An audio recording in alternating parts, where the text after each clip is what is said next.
I went through every major European country. There wasn't 1 second where I thought that I wanted to be anywhere other than the US. I grew up in Bombay in India. It's now called Mumbai. And I came to the US in August of 1969. I felt that the US was by far ahead of any other country in terms of not just the level of knowledge and the quality of the colleges and universities here, but also the entrepreneurial culture in the US and the freedom and openness in the US to sort of be the best that you can be. The first thing I remember is both a cultural challenge and a financial challenge. The financial challenge was the fact that I left India with a very small amount of money. I had less than $2.50 when I arrived in Pittsburgh. So the first challenge was to get a student loan. The US at that time, perhaps even now, has a great scheme called the Council for International Visitors. So I was, in a sense, adopted by a Pittsburgh family through the Council of International Visitors, and they put me up for the first 4 or 5 days so I could get acclimatized to the great differences between the US and India. Foreign students like me were still seen as a curiosity.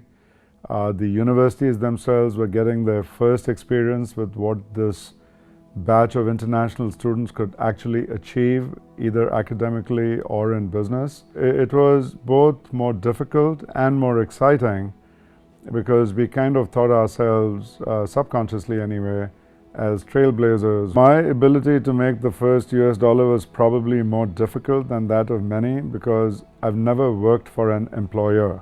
In my case, something happened to me in those 2 years that I was getting my master's and my PhD, and I was bitten by the entrepreneurial bug. So I had to go raise a tiny amount of capital, around $30,000.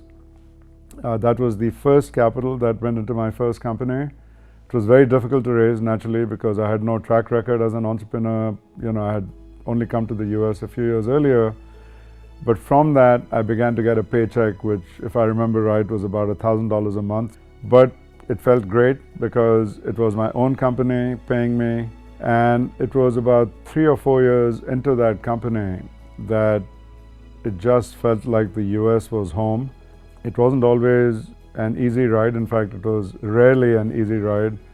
I've gone through hundreds and hundreds of obstacles in my business career, but at each point I felt that it wasn't just about the desire to make a fast buck. It was all about honor, integrity, trying to do the right things for customers, trying to do the right things for shareholders, and trying to do the right things for employees. And that's always been my belief, that if you do the right things, that you're going to end up building a good company and the financial rewards will just be there.